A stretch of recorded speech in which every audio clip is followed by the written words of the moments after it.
Hello everyone, welcome back to the another video. तो हम कर रहे थे फिजिकल प्रॉपर्टीज ऑफ लिक्विड के बारे में, जिसमें हमने वेपर प्रेशर कर लिया था, सरफेस टेंशन कर लिया था। आज हम करेंगे विस्कोसिटी के बारे में। अब विस्कोसिटी क्या होती है? It is the resistance to the flow of liquid. मतलब लिक्विड जब फ्लो करता है तो उस पर एक रेजिस्टेंस फोर्स लगती है, मतलब कोई चीज़ उसको रोकती है फ्लो करने से, उसको हम बोलते हैं विस्कोसिटी। अब जैसे मैं आपको एग्जाम्पल दूँ, एक तरफ हनी ले हम और दूसरी तरफ वाटर ले, तो अगर उन दोनों में अगर हम रेस लगाएं तो कौन सा लिक्विड पहले फ्लो करेगा?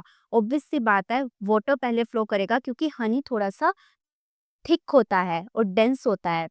तो क्योंकि हनी में विस्कोसिटी ज्यादा होती है, इसीलिए वो स्लोली मूव करता है, और वाटर की विस्कोसिटी कम होती है, इसीलिए वो फास्ट मूव करता है। और विस्कोसिटी जब दो लेयर्स आपस में फ्रिक्शन करती हैं तो उस टाइम पे ये विस्कोसिटी अराइज होती है, क्योंकि स्ट्रॉन्ग इंटरमोलिकुलर फोर्सेस उन दोनों लेयर्स में प्रेजेंट होती हैं, जो उनको टाइटली बांध के रखती हैं। और अगर ज्यादा टाइटली बांध के रखेंगी तो वो मूव नहीं कर पाएंगी, जिससे हम बोलते हैं कि उस मॉलिक्यूल की विस्कोसिटी ज्यादा है। अब जब कोई लिक्विड एक फिक्स सरफेस के ऊपर मूव करता है तो जो मॉलिक्यूल सरफेस के बिल्कुल कांटेक्ट में होते हैं वो एकदम से स्टेशनरी हो जाते हैं। इससे जो अपर लेयर की वेलोसिटी है वो इंक्रीज हो जाती है, और डिस्टेंस भी फिक्स्ड लेयर से उस लेयर का इंक्रीज हो जाता है। इस टाइप के फ्लो जिसमें रेगुलर ग्रेडेशन ऑफ वेलोसिटी होता है बिटवीन द, जब वो एक लेयर से दूसरी लेयर में जाता है, उसको हम बोलते हैं लेमिनर फ्लो।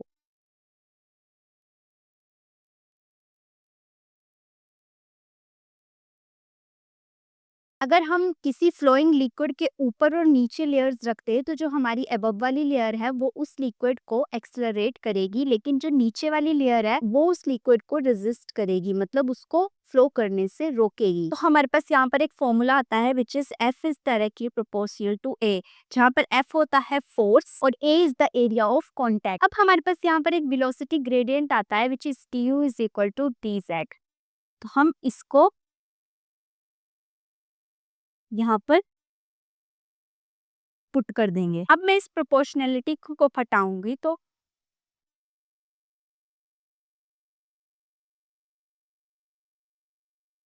अब ये मेरे पास होता है eta which is proportionality constant, जिसको हम बोलते हैं कोफिशिएंट ऑफ विस्कोसिटी। और विस्कोसिटी कोफिशिएंट होता है when the viscosity gradient is unity और area of contact is unit area. मतलब जब ग्रेडियंट भी यूनिटी में होगा और एरिया ऑफ कांटेक्ट भी यूनिटी में होगा, उस टाइम पे उसको बोलते हैं कोफिशिएंट ऑफ विस्कोसिटी। इस विस्कोसिटी कोफिशिएंट की ऐसा यूनिट होती है newton second metre inverse square.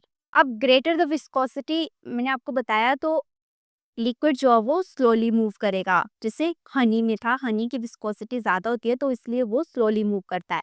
इसी वाटर की विस्कोसिटी कम होती है तो वो फास्ट मूव करता है। वैसे ही हाइड्रोजन बॉन्डिंग और वंडरवॉल जो फोर्सेस होती हैं वो भी हायर विस्कोसिटी के लिए रिस्पॉन्सिबल होती हैं। और जब टेम्परेचर राइज होता है तो विस्कोसिटी ऑफ लिक्विड डिक्रीज होती है। जैसे सरफेस टेंशन के केस में था, जब टेम्परेचर राइज होता है तो सरफेस टेंशन डिक्रीज हो जाती है, वैसे ही जब टेम्परेचर राइज होता है तो विस्कोसिटी भी डिक्रीज हो जाती है। वैसा क्यों होता है? क्योंकि अगर हाई टेम्परेचर होगा तो मॉलिक्यूल के बीच में एनर्जी हाई हो जाएगी, जिसकी वजह से मॉलिक्यूल एक दूसरे के ऊपर लेयर्स में ज्यादा फास्ट मूव करेंगे, तो इसीलिए उनकी विस्कोसिटी कम हो जाएगी। तो इसमें हमारे पास एक तो विस्कोसिटी मेन टर्म थी, उसके बाद ये लेमिनर फ्लो था, फिर उसके बाद हमारे पास ये viscosity coefficient coefficient of viscosity आया, जिसको हमने कैलकुलेट किया। मतलब इसके लिए क्या फॉर्मूला है और इसकी एसआई यूनिट क्या है। तो that's all about the viscosity. मिलते हैं नेक्स्ट वीडियो में। Till then keep exploring and learning ज्ञान विद विज्ञान।